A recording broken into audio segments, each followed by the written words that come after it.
بتاؤ ماں کی خدمتوں کا بدلہ دے سکتا ہے؟ ماں کے پیار کا صلہ دے سکتا ہے؟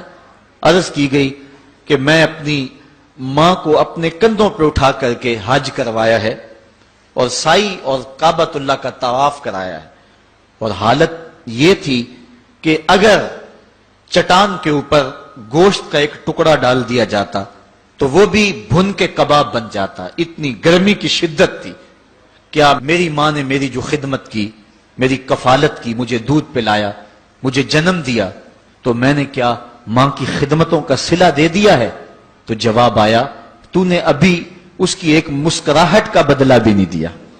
ماں جب ہنس کے دیکھتی ہے تو جنت کی ساری کلیاں کھل اٹھتی ہیں، اور بیٹے کی زندگی ماں کے اس ہنسنے سے جو ہے وہ عبارت ہوتی ہے۔ بیٹے کے لیے ماں کے جو جذبات ہیں، ماں کی جو کہانیاں ہیں، ماں کے سینے میں جو درد کے امٹتی ہوئی ایک کائنات ہے، اس کا کوئی بدل نہیں ہو سکتا۔ ساری زندگی ایک ٹانگ پہ کھڑا ہو کے بندہ ماں کی خدمت کرتا رہے پھر بھی حق ادا نہیں ہوگا۔ ماں ماں ہوتی ہے، اللہ تعالیٰ جل شانہ نے اس کو وہ درجے عطا فرمائے۔ بیٹے کے ساتھ جو پیار ماں کرتی ہے بھلا کوئی کر سکتا ہے؟ کوئی اتنی محبت دے سکتا ہے جتنی ماں محبت دیتی ہے؟ ساری زندگی بھی انسان ان محبتوں کا بدل دینا چاہے تو نہیں دے سکتا، چونکہ ماں کے پیار کا کنارہ ہی کوئی نہیں۔ ماں کی محبت کی گہرائی اور گہرائی کو کوئی ناپ ہی نہیں سکتا۔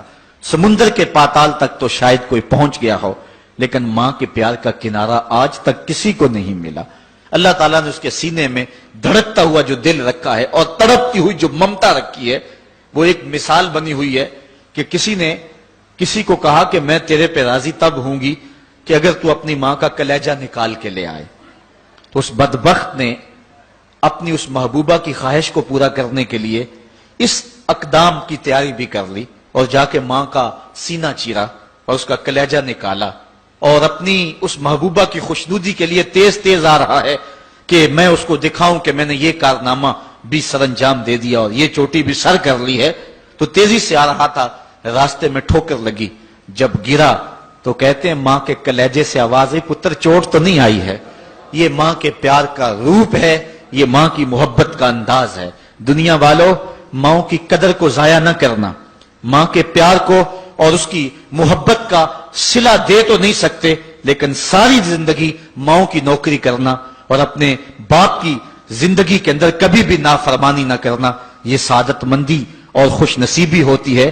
حضور نے منبر کی 3 سیڑھیوں پہ قدم رکھتے ہوئے آمین آمین کہا تھا، تو بعد میں پوچھا گیا حضور آپ نے ہر سیڑھی پہ قدم رکھتے ہوئے آمین کہا، تو یہ کیا ماجرا تھا؟ فرمایا جبریل آئے تھے، انہوں نے مجھے کہا تھا اس شخص کی ناک خاک آلود ہو جو ماہ سیام رمضان المبارک کو پائے اور پھر کثرت عبادت سے اپنی بخشش نہ کروا سکے، تو میں نے آمین کہا۔ پھر کہا اس شخص کی ناک خاک آلود ہو جو والدین کو بڑھاپے میں پائے اور جنتی نہ ہو سکے ان کی خدمت کر کے، تو میں نے آمین کہا۔ پھر جبریل نے کہا اس شخص کی ناک خاک آلود ہو جس کے سامنے آپ کا ذکر کیا جائے اور آپ پر درود نہ پڑے، تو میں نے آمین کہا۔ تو وہ شخص کتنا بد نصیب ہے جو والدین کو ناراض کر لیتا ہے۔ میں کہتا ہوں ساری کائنات ماں کے قدموں تلے ہے، بلکہ میرے محبوب نے جنت کو ماں کے قدموں تلے قرار دیا۔ الجنت تحت اقدام الامہات، جنت ماں کے قدموں تلے ہیں۔ ماں اتنا پیار کرتی ہے کہ جس کا کسی ترازو پہ تول نہیں ہو سکتا، اور اس کے پیار کا صلہ بدلہ ساری زندگی خدمت میں بھی گزار دیں پھر بھی نہیں دیا جا